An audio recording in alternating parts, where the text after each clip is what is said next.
My name is Jacque Fresco. I'm an industrial designer and a social engineer. I'm very much interested in society and developing a system that might be sustainable for all people.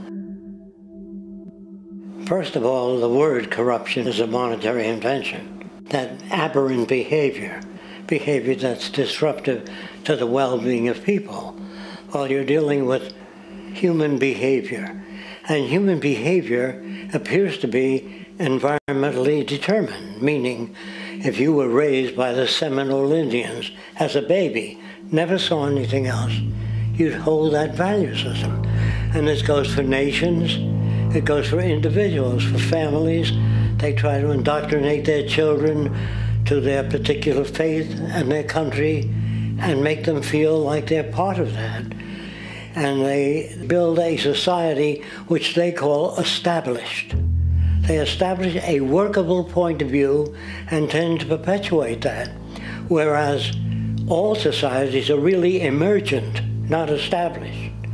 And so they fight new ideas that would interfere with the establishment. Governments try to perpetuate that which keeps them in power. People are not elected to political office to change things. They're put there to keep things the way they are. So you see, the basis of corruption is in our society. Let me make it clear. All nations, then, are basically corrupt because they tend to uphold existing institutions. I don't mean to uphold or downgrade all nations, but communism, socialism, fascism, the free enterprise system, and all other subcultures are the same. They are all basically corrupt. Since 1975, Roxanne Meadows has worked with Jacque Fresco to develop and promote the Venus Project. Ms. Meadows joins us tonight to share their ideas for alternative solutions to the many problems that confront the world today. Welcome, Roxanne. Good evening. Thank you so much for joining us. So, last week we played a few clips from Zeitgeist Addendum, and we identified a lot of the problems. And it seems that you at the Venus Project have some solutions. What might they be? Right. Well, that's the difference between activists and what we're doing. They talk about what the problems are, but they don't pose an alternative direction. And that's what Jacque's been working on for all his life, and I've been working with him for the last 33 years. We have come up with something that we call the Venus Project because we're located in Venus, Florida. But our social system was designed hundreds of years ago, but our technology is racing forward and our social design has not kept up with our ability to produce abundance all over the globe. And we could do that today. The Venus Project is a sustainable global society that surpasses the need for war, poverty, hunger, and territorial disputes. Roxanne, is this what Jacque meant last week when we aired the clip about changing to a resource-based society? Yes, that's what we're advocating. A resource-based economy does not use money, barter, trade, credit, or any servitude of any kind. We don't have enough funds to take care of housing, clothing, medical care, and any of our other problems, but we do have enough resources. So if you don't have barter, how would people get goods? We don't need any type of exchange like that. We make goods and services available to everyone. Got it. So one of the comments that Jacque also said was he lumps socialism, communism, fascism, and the free market society into the same corrupt system. Yes. How does he mean that? What does that mean? Well, communism, socialism, fascism, they all use money. Gotcha. Which means there's elitism, there's favoritism, there's prisons, there's military. And communism and socialism did not have a blueprint as to how to achieve their aspirations. They had wonderful aspirations, and they knew how the system was corrupt, but they didn't have any any way or blueprint of achieving what they wanted to achieve. And they did the same things we did. They copied our same products. They, as I said, they had military. So we're talking about a system that looks at the causes of our problems, which we feel is the monetary system, and surpasses that. If you make goods and services available, you don't have corruption. You don't have the basis of crime when anybody can check out anything they want. It's like the public library. You make things available. You can check out whatever you need. Right. You're not penalized if you don't bring them back. You don't need to keep them. You don't need to possess things. That means you need to take care of them. So this way they're kept in the access centers, and they're kept up to date. Roxanne, you and Jacque have an incredible vision for the future. We went to your website, of course, and our people grabbed a bunch of photographs from your website with the arc or the arch and the some of the futuristic-looking cities. I mean, this really is. I mean, I'm excited. I'd like to live there. But those cities, are they what or the designs, the physical designs of this technology? Is that how we will be able to share more equitably? Is that what the idea is? Yes, I call that social architecture. Today, cities are so chaotic, they couldn't be maintained. They're very stressful, they're dirty, they're not organized well, and they're very expensive in terms of resources. So we not only talk about how the future could be, but we show how it could be technically. We back it up with blueprints on transportation and total city systems. These are not city designs to somebody's ego as architecture is today. They're designed to be sustainable, energy efficient. Things are mass-produced, they're plugged in, they can be taken apart, and they can be updated when needed. And houses, I know Jimmy Carter is a very nice guy, but you'll never house people with a hammer and nail as they do today. That's a feel-good organization, but it doesn't take care of the problem of homelessness. Right. The houses that we have would be mass-produced and laid like eggs, and they'd be strong, and they'd be efficient and clean. And we have some of those houses on our research center. You can find it on our website. We have a picture on the screen right now of one of the houses, I guess, on your property. It looks like an egg or a dome-shaped home with a dock there. They would be very strong too in the event of hurricanes or big storms. Now, is this particular property actually in existence? Yes, we have 21 acres with 10 buildings, and we built all the buildings ourselves. I did all the cement work, and Jacque designed everything. And we built those buildings. They're extremely strong. We built them because we're in hurricane country. Of course. The environmentalists don't want to cut down the forest, but they live in wooden houses. They don't come up with alternatives. And as long as you sell wood at places like Home Depot, they're going to cut down the forest. So you have to pose alternatives. So these are concrete and steel, and they get stronger with age. You don't have to, there's no wood to rot. Right. You don't have to put the bags over them to spray for termites. They're fireproof. Roxanne, we have a picture on the screen now. It's called the Guest Dome. Does that mean, like, if Kate and I came to visit, we'd stay there? Yes, you can stay there. That would be great. No kidding? Absolutely. Wow. Awesome. Looks Now, like a little hobbit house. I love that. I want to go to the cities when we come back from our break, but how about energy for these communities? Now, a lot of the problems in the world are about energy. What kind of solutions do you have there? Well, there's really no scarcity of energy. There's only scarcity of brains in Washington. There's so many possibilities for alternative clean energy. There's wind and solar and tidal differentials and wave, and we could harness the currents in the sea, the Gulf Stream and the Atlantic currents and the Japanese currents, and there's many more. You could use photovoltaics or heat concentrators, geothermal, temperature differentials in the sea, and so many others. But as you know, we were the people in power with the oil companies. Yeah. It looks great. Well, any way that Kate and I can help, you just pick up the phone. When we come back, we're going to find out how our education system falls short and what vision we have for the future regarding education. Our guest is Roxanne Meadows from the Venus Project.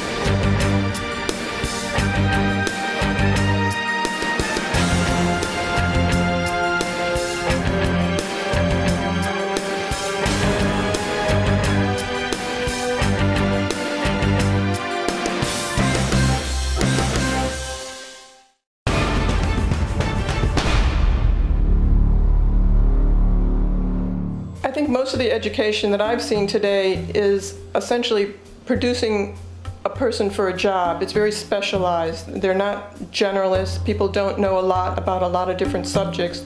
I don't think you could get people to go to war if they knew a lot about a lot of things. I think education is mostly rote, and they're not taught how to solve problems. They're not given the tools emotionally or within their own field of how to do critical thinking.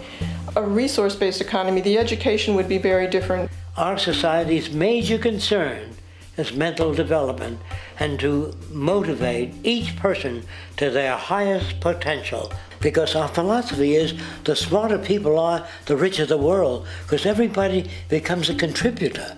The smarter your kids are, the better my life will be, because they'll be contributing more constructively to the environment and to my life, because everything that we devise within a resource-based economy would be applied to society. There would be nothing to hold it back. So, Roxanne, how would you propose that we change the education system? Obviously, it's not working, but the way we have it also wouldn't work in this new system that you're proposing. No, first you have to understand the difference in the systems. The monetary system that we have today is concerned with wealth, property, and power, and essentially the bottom line is profit. In a resource-based economy, the bottom line would be the well-being of all the Earth's people. That's quite a difference. So today's education, they get just what they want. If they were too bright, you couldn't control them. You wouldn't be able to make them. You wouldn't be able to have them make weapons. Right. They would ask, "What are these weapons for? And what's the difference that the other country has that you're trying to bomb them?" They would ask a lot more questions. You couldn't use scientists to make weapons of mass destruction, and you couldn't use people to go to war. We're producing killing machines. Wouldn't it be much brighter to send all those kids who are killing machines back to school and teach them how to be creative and solve problems? Wow. Have a much better environment and world. So in the future, when you eliminate money, when you outgrow money, you wouldn't have any courses that don't produce something for the benefit of people and enhance their lives. In a resource-based economy, when you surpass money, then the parasitic professions that we have today, such as stockbrokers, bankers, advertisers, insurance people, real estate people, salespeople, and women and men, they wouldn't be needed. They don't contribute anything. They manipulate money. In the future, instead of politics, you teach the management of resources. And who decides the courses? It really depends on what the needs of the people are. And the courses would be primarily the intelligent management of the Earth's resources. This is the whole agenda for the future in a resource-based economy. We're not talking about anybody's wishes or aspirations or philosophies. We're talking about the intelligent management of the Earth's resources. How would religion and nations fit into this, though? Because, I mean, right from the get-go, children are indoctrinated to believe that, oh, my country, right or wrong, my religion, right or wrong, right. And how do you then... It's going to take an awful lot of undoing. Is there any way to undo without the whole planet, melting down first? Well, Einstein talked about patriotism as a disease, and it really is. But this whole system is melting down. The whole yes, it is. Economy is melting down, and it will take that before people look for something else, because they're not wise enough emotionally or intellectually to look at our system and say, what's wrong with it? What's the real cause? That's a luxury. People are so stressed to the hilt trying to take care of themselves and their family. Everything's put upon them. Individuality and responsibility, it's all put upon them. And the system is crashing. And when it does crash, and when they lose their jobs and they lose confidence in their elected leaders, then they'll begin to look for something else, because most of them just want to know what's in it for me. That's Roxanne, true. I like how you called some of those people you referred to as parasites. Yes. There are a lot of them in the planet. Yeah, that's when for you think sure. about it, really, that's what they are. Politicians mostly. Yeah. Listen, and also from what I get from Jacque's discussions, that the idea of government is basically undone. How could that be? How would then these resources be managed? I mean, not that government is any good at it, but what would be the structure that would take its place? Sure. Government today is just there to keep things as they are. They're not there to change things, even though there's a slogan about that today. They couldn't change things. They try and work within the framework of the monetary system, which is not going to work. So the government in the future, things are so complex today. Computers can calculate 1 trillion bits of information per second today. I mean, excuse me, it was a thousand trillion bits of information per second, I think several months ago that was the latest. So people just can't manage the massive data on a global scale, which is needed. So eventually, for example, in the agricultural belt, you'd have electrical tentacles, so to speak, into the agricultural fields. And when the water table gets low, then water is pumped in. When the nutrients get low, the nutrients are pumped in. It's like an autonomic nervous system, but into the environment. Today, computers are connected to one another, but they're not connected on a massive scale into the environment, and they can more appropriately make the correct decisions. Interesting. Where politicians cannot. Right. So, like you have an image here of Americulture, which is agriculture in the sea, right? Right. How then? I mean, it's a big problem with these fish farms now. I mean, it destroys the ocean, the fish that live there already. The fishing, you can't just keep taking the fish out of the oceans without replacing them. Right. That's the job in the future. That's one of the professions, the reclamation of the environment and the well-being of people. That's the main concern in the future in a resource-based economy. Not money or how to make a buck, but the well-being of people and the environment and the reclamation of the environment. So that would be one of the professions. Roxanne, is there an advantage to living on the ocean? Well, if we keep populating like we're doing, we're going to have to go skyward on the oceans and underground. But it could alleviate a lot of land pressures, the oceans. And a lot of the cities in the sea that we have pictorials for, I don't know if you're showing them. Yes, we are. They would be used to reclaim the oceans. I think it was in 1960, the Army dumped 60 tons of nerve gas into the oceans, into the Gulf Stream. So how stupid can you be? That's not patriotism. No. They're just there to follow instructions. They don't think about anything. That's because they're not allowed to think. Like in your clip there, you say they're not trained to think beyond rote memorization almost. So how are they going to analyze? Yeah. Roxanne, I have a question for you. You and Jacque have been at this for what, over 30 years now? Well, me about 33 and Jacque most of his life. I mean, is the Venus Project any closer to true reality today, or is it still just on the drawing board? We're getting thousands and thousands of email and people who we've really touched their lives for the first time. They've seen something that they believe in. And with the Zeitgeist film that just came out, and the thing about the Zeitgeist film, if it came out 10 years ago, it wouldn't have been as popular, but it came out when this system started to crash. Right. So that's when people look for something else. Roxanne, we need to get to a commercial break. When we come back, I'd like you quickly to tell our millions of viewers tonight how they can become involved in the Venus Project. Our guest is Roxanne Meadows. Stay with us.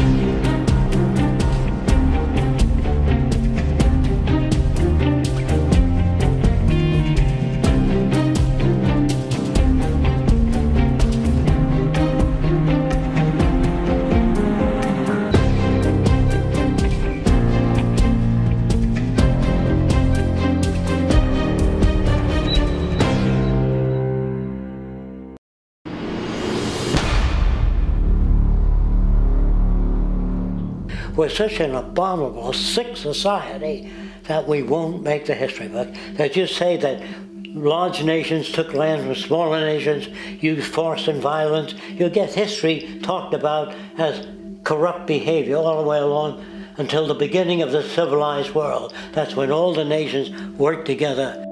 World unification, working toward common good for for all human beings, and without anyone being subservient to anyone else, without social stratification, whether it be technical elitism or any other kind of elitism, eradicated from the face of the earth. All right, we're back with Roxanne Meadows. Roxanne, tell our viewers how they can get involved in this incredible Venus project. Well, first I would ask that you learn more about this direction, see if you identify with it. And on our website, www.thevenusproject.com, that's thevenusproject.com, we have books and videos, and we have a lot of information. We have a free ebook that you can download. And we also have a section on the homepage as to how to get involved. And people are helping in any way that they can. Any area of expertise that they have, they're helping out, whether it be animations or editing or building websites or really just learning about it and helping to spread the word is a tremendous help. I'm thinking that a good place to start might be the education system itself, the kids. Of course, we might have some trouble with states and so forth, but have you considered that at all? No, our next major project that we feel is most important is a major motion picture to the general public because people don't have a clue as to where to go. And we want to introduce the world of the future and then how we got from here to there. So it would be almost like a transitional therapy to help people through that transition and show them what they could have with science and technology applied to the social design. Instead of something like Minority Report where it's a bad thing, where technology turns out to be a bad thing. All those films were done by artists. There's nothing positive in the future. Right. They weren't done by technicians and scientists and sociologists. They were just scare tactics, more about what the culture is like today. Right. The mindset for certain. So the website is thevenusproject.com. Roxanne Meadows, thank you very much. And we do have one last picture here. I want to put Jacque's picture up on the screen for our viewers to take a look at. There he's getting on, but he's still probably full of information and vigor. He's lecturing all over the world still and working on projects. Amazing. Roxanne, thanks a lot. I wanted to give Jacque a plug there. Thank you. Okay, thank you. Appreciate you being with us. Good night. I appreciate it. All right, everybody, thank you for joining us. The website, there's so much information at thevenusproject.com. Imagine this world. How awesome would it be? It would be great. Thank you for joining us on the Matrix News Network.